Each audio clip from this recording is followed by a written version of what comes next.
how I got hooked on and knew that my passion was going to be waterfowl hunting was when I was, I think I was 20 years old, and a friend of mine took me on a duck hunt.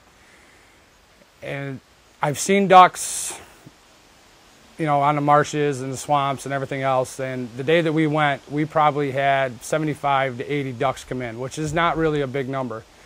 But as they came in, it was nonstop shooting and laughing, camaraderie, talking, having a good time, and enjoying the outdoors as it was. And it's just fast, furious action, and that's the time that I figured that I would love waterfowl hunting. My passion to start guiding and taking other people out into the field and the marshes came when I enjoyed the sport so much. Myself, harvesting the birds was not the main issue why I was out there. I love to call the birds in, work the birds, and have the challenge, just like turkey hunting. It's you and them. And to watch a flock of geese or a flock of mallards coming in, locked up, dumping into the decoys, calling the shots with other people that have never done the sport before, and watching the smiles on their face when you've got 150 geese coming in landing 10 feet in front of them. I mean, that's why I do it. That's more of a rush to me than actually pulling the trigger. You know, waterfowl hunting is not something that I've done a lot of. My passion really has been chasing whitetails, and it's something that I think about from the time I get up in the morning till the time I go to bed. So when the opportunity came to hunt with Craig Southard and Southern Tier Outfitters, really the reason that I did it was there was nothing else open. It was early September. Deer season wasn't open in New York or Pennsylvania yet, so I took the opportunity to spend a day afield with them. And what really struck me is the professionalism that these guys approach their job with.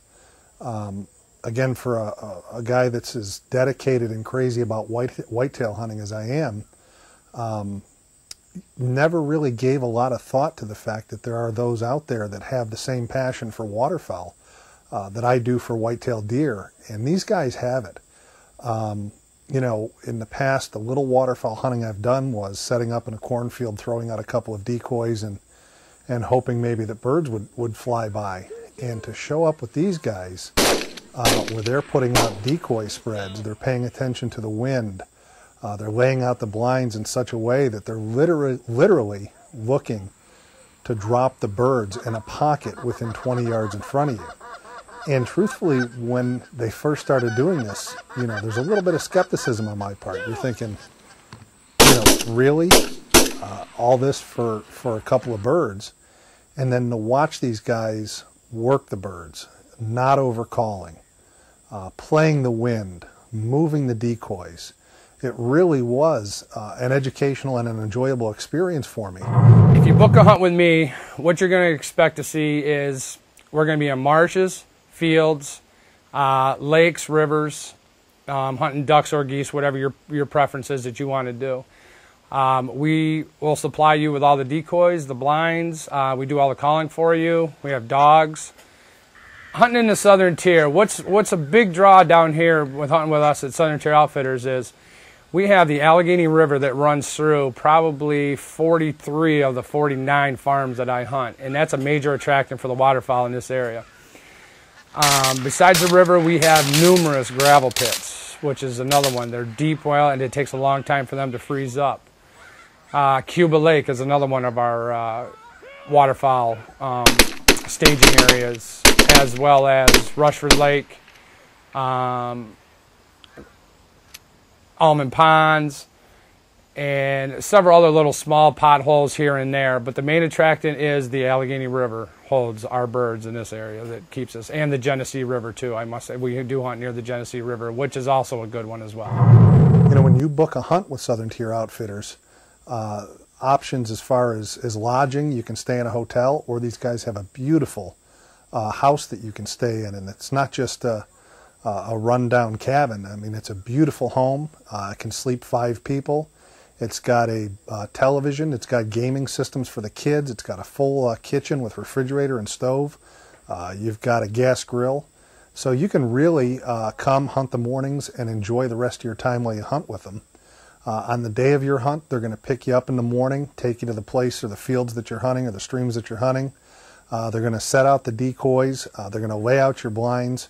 Really, your involvement beyond the pulling of the trigger is really up to you and what you're looking to get out of the hunt. You're really going to enjoy the time you spend with them. You know, these guys really started out as outfitters for me, and they've become friends. And not just Craig, but as guides. They take the time to talk to you. They want to know what you're looking to get out of in a hunt, and they'll do their best to help you get that. Whether it's just the experience of watching the birds work, whether you're looking to pull the trigger. If you're duck hunting, is there a particular bird that you're looking for?